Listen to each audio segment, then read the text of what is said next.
Дотор байрны ариун цэврийн өрөө. Би нэгэн орон нутгийн их сургуульд сурдаг жирийн нэгэн оюутан. Одоо манай сургуулийн амралт дуусч хичээл эхлээд хүн ихтэй. Шуугаантай байгаа ч амралтын үеэр хүн амтангүй зугаа цэнгэлийн хүрээлэн шиг маш нам гүн байдаг болохоор ялангуяа шөнө болохоор уур амьсгал нь жаахан эвгүй болдгийг дотор байрны оюутнууд бүгд мэднэ.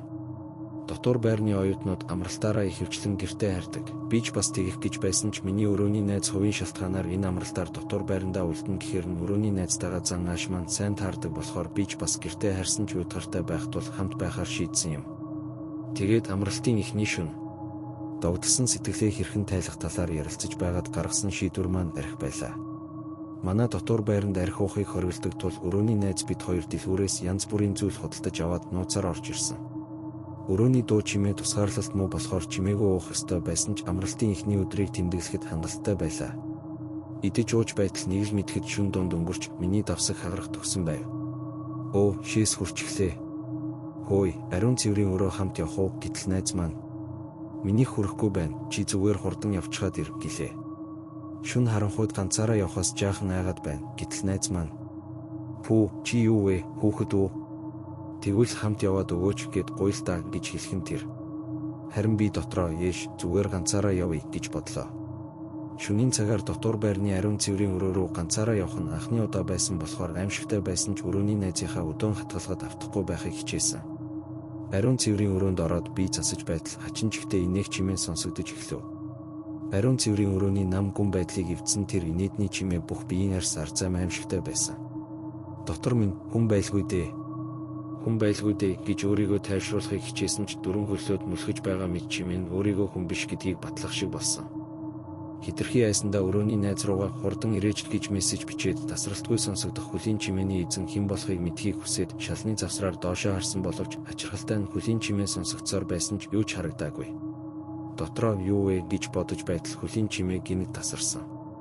Тэр мөчөд хаалга нэгдэх таатай чимээ сонсогдож гартал өрөөний найз маань ирсэн байсанд баярлаж талархснаа хэлэх гэтэл найз маань цав цагаан царайтай хоосон болон руу гайсан харцаар ширтэж байсан. Арагшаа эргэж хартал надад юу ч харагдаагүй. Би дөрөөндөө буцаж ирээд өрөөний найз маань хаалгаа яаран төвжээд маш нухацтай царайгаар надад хэлсэн. Миний хэлхийг сайн сонс. Чамайг мессеж бичихэд би үнэхээр чамайг тоглож байна гэж бодсон. Гэхдээ яах вэ гэд очиод хаалганы тал ариун цэврийн өрөөний таазан дээр нэгэн хар хувцастай, цав цагаан арьстай, час улааннуудтай амтан хаалтны цаанаас чамайг дээрээс чинь ширтэж байсан.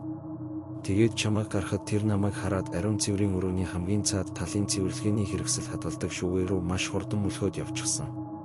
Өрөөний найз маань худлаа яриаггүй гэж буухад нь би ч бас өөрийн сонссон чимээгээ хэлсэн. Тэгэхээр тэр амтан шалан дээр биш таазан дээр мөлхөж галзуу хүн шиг инээж байгаад намайг харж байсан хэрэг шүү дээ. Тэр шөнө өрөөний найз маань тэр эмэгтэйг бодоод миний чихэнд тэр эмэгтэйн инээд болон хөлийн чимээ цууратаад бид унтаж чадаагүй. Ямар тач тэр шөнийг өнгөрөөгөөд нар мандахтай зэрэгцэн өрөөний найз бид хоёр ачаага баглаад дотор байрнаас яаран гарсан.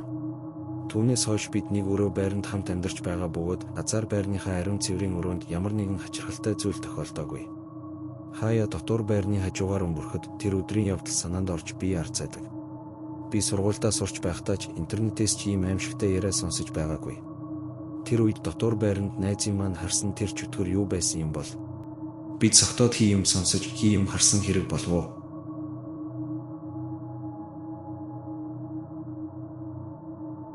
Шөнийн таксины аимшигт явдал. Би такси бариад 7 жил болж байна. Шөнийн ээлжинд их гардаг болохоор янз бүрийн хүнтэй таарна. Цогтуу хүн, уйлд суусан хүн, хэрэлдэж суусан хос гээд юу ис байх вэ? Гэхдээ өнгөрсөн өвөл болсон нэг явдлыг би одоо хүртэл мартдаггүй. Тэр өдөр цас орчихсон, шөнө 3 өнгөрч байсан юм. Би Инчоны нисэх буудлаас хот руу орж ирээд буцах гэж байтал замын хажууд нэг эмэгтэй гараа өргөсөн. Цагаан пальтотой, усан цасанд дарагдчихсан. Нэг л даарчихсан хүн шиг. Тэр суунгуудаа маш нам хоолоогоор Мапо хүртэл явна гэж хэлсэн. Зам нэлээд хол болохоор би яриа өдөх гэж хэд юм асуусан ч бараг хариу өгөөгүй. Зүгээр л цонх руугаа хараад сууж байсан. Нэг юм хачин байсан нь машин дотор хид хүүдэн болоод эхэлсэн. Халаалтаа дээд цэгтэн тавьсан байхад хүртэл амьсгал ууртаад. Тэгээд би арын толинд нэг хараад цочсон. Эмэгтэйгийн нүүр бүтэн харагдахгүй байсан. Ус нь халахалчихсан юм шиг мөртлөө толинд харахад яг усан дудаан байсан хүний арьс шиг цонхиж харагдсан. Би үүзээд шууд өөр тийшээ харсан. Хэсэг явж байтал ардаас тэр эмэгтэй зэвхийсэн хоолоогоор хаа гэж дуудсан. Би заа гэж хариулахад та энэ замаар байнга явдаг уу гэж асуулаа. Тийм шүү, шүн голдуу явна гэж хариултал хэсэг чимээгүй болсноо. Тэгвэл намайг мэдэх байх даа гэж хэлсэн. Яагаад чим тэр үгийг сонсоод нуруу хүйд оргисон. Тэгээд мапад очиод хаяг дээр нь зогсон чинь хуучин 5 давхар байшингийн өмнө ирчихсэн байв. Би мөнгө авах гээд эргэж харсан. Арын суудал хоосон байсан. Арын хаалгач онгоогоогүй. Цас ч мөргүй. Би бүр балмагдаад хэсэг сууж байтал арын суудал дээр ус тусалчихсан байв. Яг хүн нойтон хувцастай суусан юм шиг. Тэр үед үнэхээр айсан.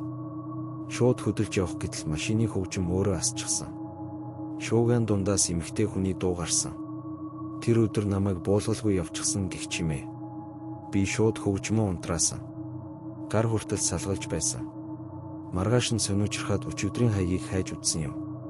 Тэгтэл яг тэр байрны урд 3 жилийн өмнө шөнийн такси мөргөд нэг эмэгтэй нас барсан мэдээ гарч ирсэн. Хамгийн аимшигтай нь тэр осол болсон өдөр бас яг цастай шөнө байсан.